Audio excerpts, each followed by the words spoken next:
Pour moi, n'importe quel entrepreneur a un rôle de leader à jouer dans sa communauté.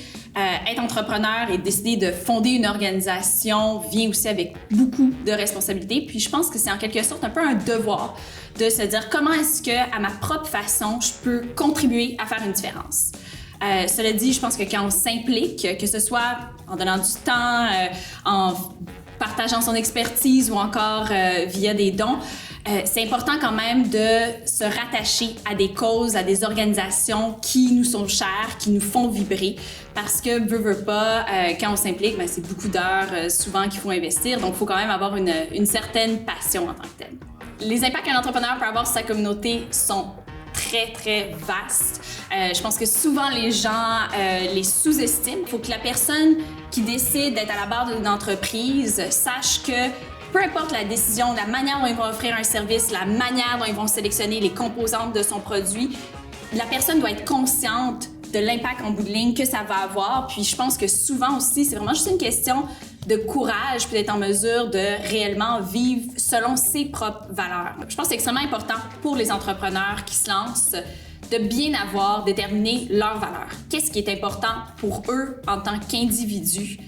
Puis, d'une certaine façon, d'utiliser ces valeurs-là comme guide lorsqu'ils ont des décisions à prendre. 1 an et demi après avoir fondé le groupe Subrosa, on a été confrontés vraiment à une décision qui était assez difficile, en ce sens qu'on a une mentor qui nous a présenté avec une super opportunité d'affaires.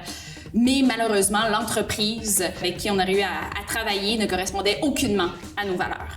Et on a décidé en fait de refuser ce contrat-là. Et honnêtement, ça a été une des meilleures décisions qu'on a prises parce que de façon un peu ironique, en fait, quelques temps plus tard, j'étais assise avec un autre client qui m'a dit si parmi votre liste de clients, vous auriez eu telle entreprise et me nomme exactement l'entreprise, jamais on serait assis ensemble présentement. Donc, je pense que c'est extrêmement important de suivre ses valeurs et de vraiment être intransigeant par rapport à ça. Au final, on va mieux se sentir, ça va rassembler les équipes. Nous, quand on a décidé, donc mon associé et moi, de décliner ce mandat-là, par la suite, on l'a annoncé évidemment à l'équipe. Puis ils ont tous été agréablement surpris, dans le sens que, bon, logiquement, il y a beaucoup de personnes là, qui n'auraient pas pris cette décision-là. Je pense que c'est extrêmement important qu'en tant que femme, on célèbre les succès des autres, qu'on se supporte, puis qu'on travaille ensemble. Les hommes le font très, très bien, puis c'est une des raisons pourquoi, justement, ils progressent rapidement. Je pense qu'entre femmes, on doit davantage le faire. Je pense que c'est extrêmement important, en tant qu'entrepreneur, de, justement, célébrer chacune des étapes qu'on réussit.